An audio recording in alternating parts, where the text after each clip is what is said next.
Welcome to the Zombie Apocalypse Survival Guide, and your host for this amazing series is gonna be Bear. Sir, we didn't get Bear. What do you mean we didn't get Bear? We didn't get Bear Grylls?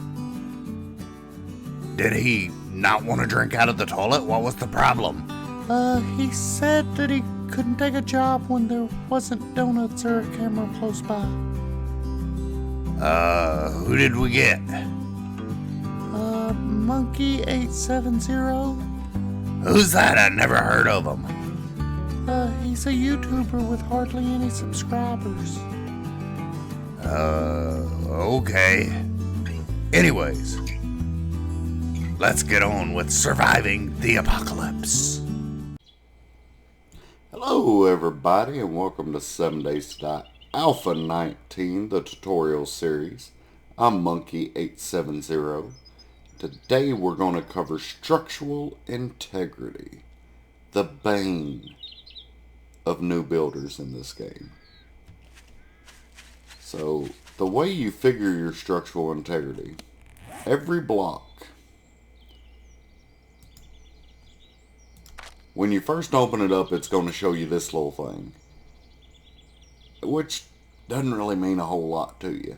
But if you go over to the stats, it's going to give you a mass and a horizontal support. Like the wood frame block is 5, the support is 40. Which means you can go 8 blocks before you start having issues. And it's the same for the wood frame, the first upgrade, and the second upgrade. They're exactly the same on the support. Now the hit points are a bit different, but we're not worried about that right now. So, we should be able to come out 8. 1, 2, 3, 4, 5, 6, 7, 8. Perfectly fine. But if I try to go 9, it's going to fall. As well as 1, 2, 3, 4, 5, 6, 7, 8. If I put a block anywhere on this line, it's going to add that weight to it. So let's just stick it right in the middle. It's still going to fall.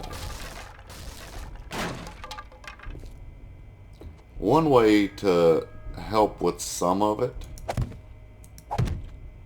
3, 4, 5, 6, 7, 8. If you come off this side, you gain another 8 spots. So if I just go 1, I should be able to go 2, 3, 4, 5, 6, 7, 8. And that'll still hold itself up. We can do the same thing on the other side. 1, 2, 3, 4, 5, 6.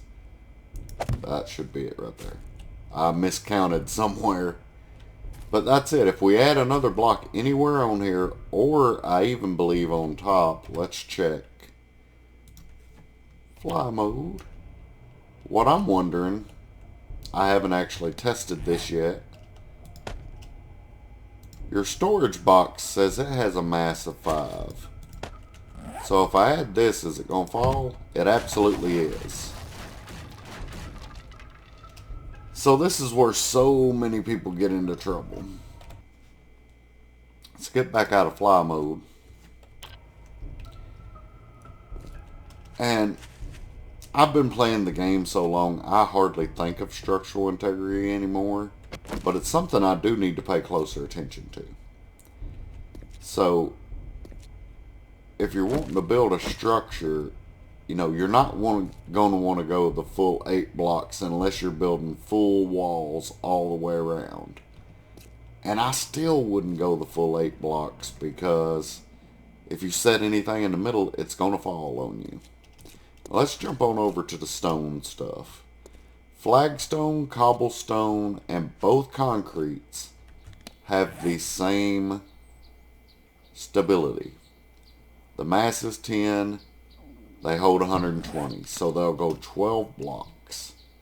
That's flagstone, cobblestone, concrete, and reinforced concrete.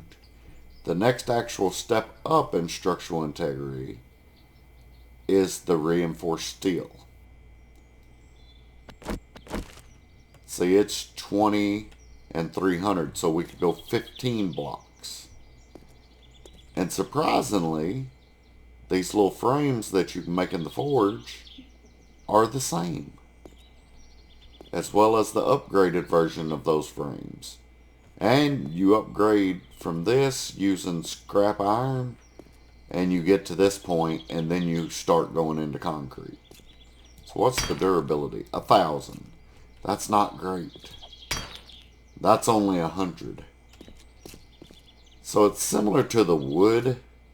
So I guess if you're starting with wood frames, but maybe you already have a forge, and you got a ton of iron, maybe it's worth going iron frame blocks and going up to concrete, because your structural stability will be a lot better. But you want to get to reinforced steel as quick as you can. So guys, I hope that explains a little bit better about the structural integrity. Gives you a little bit of an idea how to start building. Now here's a rule of thumb I normally use when I start building. Unless I'm just trying to build something crazy and challenge myself, most of my structures between the poles, I go 1, 2, 3, 4, 5 spaces. And unless I'm building with concrete, I generally don't go more than 5 spaces. If I'm building with concrete, I might go 7. But if I do that, if I just go 5 spaces between columns, then you can do it with wood frames. So the more you upgrade, the stronger it's going to be. As well as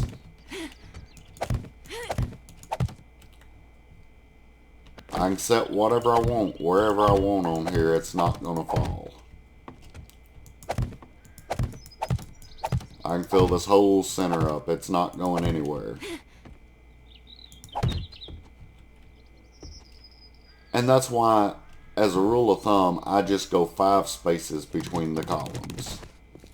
And it makes it super simple. You don't have to worry about your structural stability. You can build on top of it. The only thing I would suggest is if you decide to go multiple floors, make sure your columns go all the way through, as high as you want to go. That way you don't get extra weight on a spot out here somewhere. Or if you do need to build a column in the middle, come back and add a column to the middle to hold the weight of the higher floors. But anyways, guys, I hope that explains it to you. I don't know how well I did, but if you enjoyed the video, please like and subscribe, and I'll see you in the next episode.